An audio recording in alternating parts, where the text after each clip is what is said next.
Chapter 18. Fight or flight. Fight or flight. Hermione's mind was racing. She couldn't think straight. She should confront him, slap him, something, but she didn't. She needed to get out of here, needed to grab Liam and get the hell out of here. She started spinning in the middle of the floor, searching for a shock of blonde hair that was closer to the ground. There, he was there with Narcissa. She picked up the train of her dress and hurried across the floor, feeling Draco's eyes on her as she frantically raced towards her son. She should have known. She should have figured it all out sooner. Pansy lurking around all the time, being especially nasty and territorial towards Draco. Draco moving so quickly in their relationship. Fucking bastard. Liam, can you come with me, please? Hermione, dear, are you quite all right? You look as though you've seen a ghost. I'm fine, thank you. I just need to speak with Liam now. Quickly. Mummy, what is it? You're scaring me. She grabbed him by the hand and rushed out of the ballroom. He was jogging to keep up. Granger! She could hear Draco shouting behind her as the doors closed behind her. She ran into the full frame of Ron Weasley. Hey, Miney, sorry I'm late. Wasn't sure. Ronald, thank God. I need you to apparate Liam. I'll be right behind you. Hermione, tell me what's going on. Ron placed his hands on her shoulders. She was panting and frantic. Just take him. I'll be there in a few minutes, please. Mummy, no, I'm not leaving. Liam was crying now. I want Daddy. Where am I to take him? Take him to my parents. Yes, you'll need to apparate up the street to that park we used to go to when we were younger. Can you?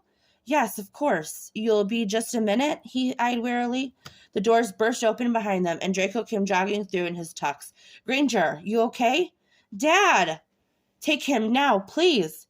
She pushed Liam into Ronald's arms, and in a snap, they were gone. What in the fuck is going on here? Where did Weasel just take Liam?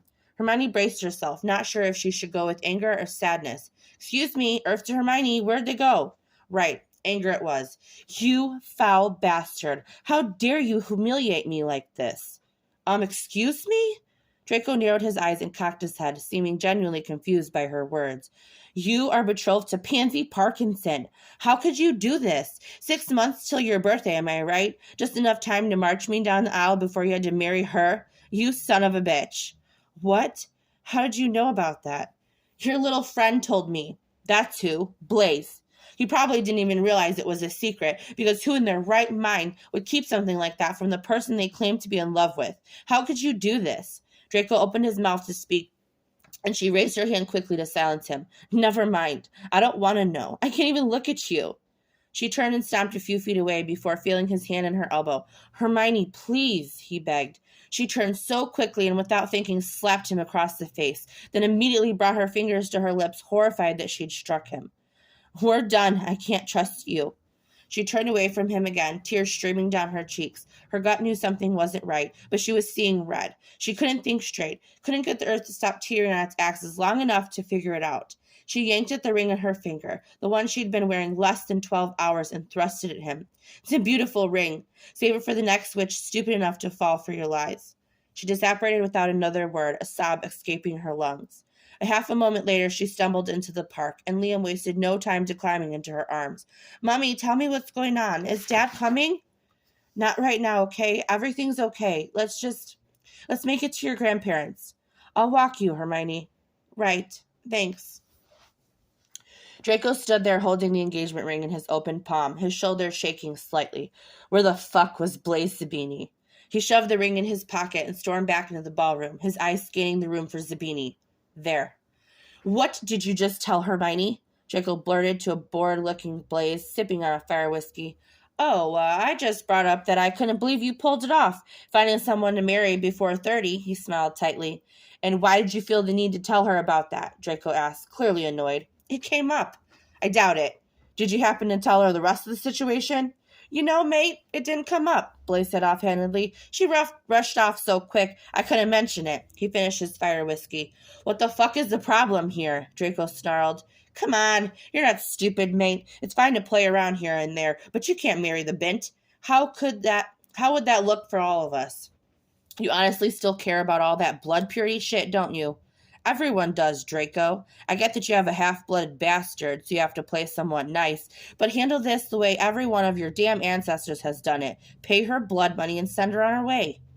Draco cracked Zabini in the jaw so fast even he didn't realize what he'd done. Zabini was laying, shocked, cradling his nose, which was now pouring blood.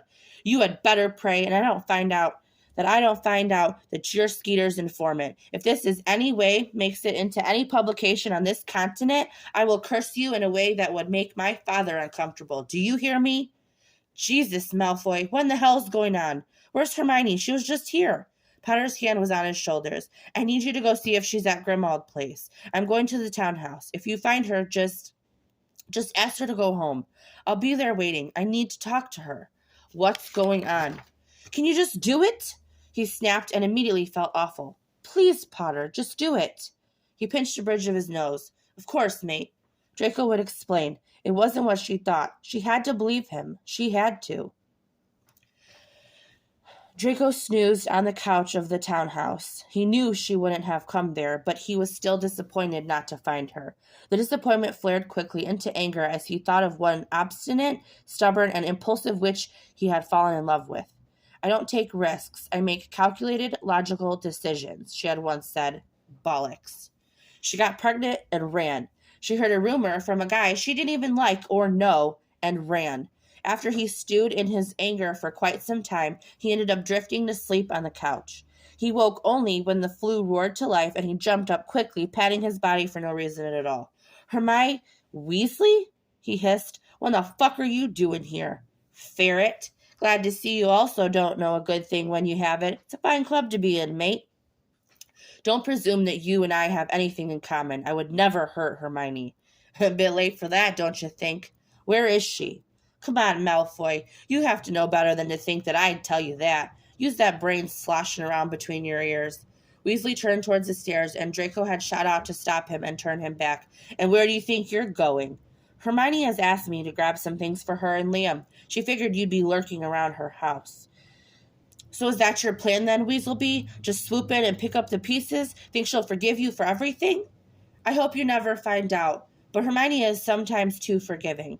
Sometimes to those who really don't deserve it. No saying she won't do the same for me. Fuck you. Yeah, fuck you too. Like you didn't waste any time getting with Hermione after we broke up. At least I have no intention of trying to get into her knickers, you slimy git. That's not what happened. Sure, whatever helps you sleep at night. I've got to grab her things. Excuse me. Draco was about to punch his face in, literally make it into a pulp. What good would that do if he was on his way back to Hermione? She'd be even more pissed. He sat down and slid his tie off, running his hands through his scalp and scraping his nails on his scalp. Ron returned a few minutes later with a messily packed bag and holding Liam's dragon toy that he had gotten at his birthday a few days ago. Can you tell her? Just tell her I'm sorry. Right, good fucking chance at that happening. Weasley rolled his eyes. Try again. Draco ground his teeth together. Tell Liam I love him. Fine. See you around, ferret. He operated this time to Draco's dismay. He had been hoping he'd use the flu so he could hear where she was. He better head home. She wasn't going to be coming back here tonight. He stepped through the flue, and sitting by the fire was none other than Pansy. Ugh, could this night get any fucking worse? What are you doing here? Blaise told me what happened. She was still drunk. He could tell by the way her words slurred together.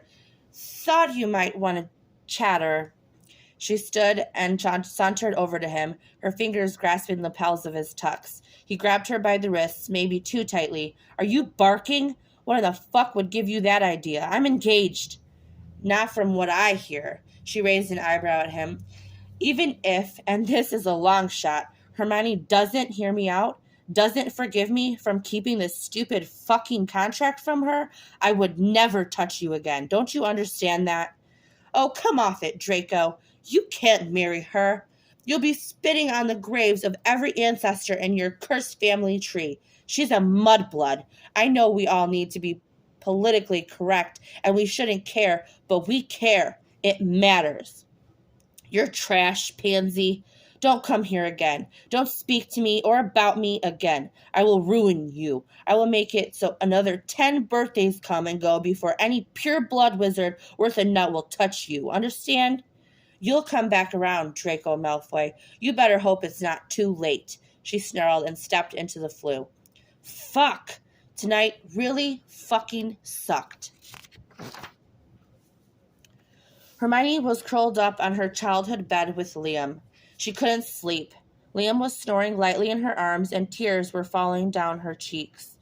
Something wasn't right. She knew Draco. She knew this wasn't right. Why did she have such a hot head? Why didn't she just talk to him when he was standing in front of him? When she was standing in front of him. She didn't think she'd ever forget the hurt on his face when she shoved the ring at him, and she felt like her heart was being pulverized in her chest. It was Boxing Day tomorrow, and she had to run into the office. Before the holiday, she had spoken with the security team about running it right after Christmas. There were a few files she needed to collect from her desk, and then she wasn't expected back until the second week in January. Gods, she wished this night was over. She would fix this by lunch. She would apologize for acting rashly and listen to whatever he wanted her to. She was in love with the idiot, and she wasn't about to let Blaze and Pansy get in the way. She closed her eyes and wiped her cheeks, squeezing Liam closely to her chest.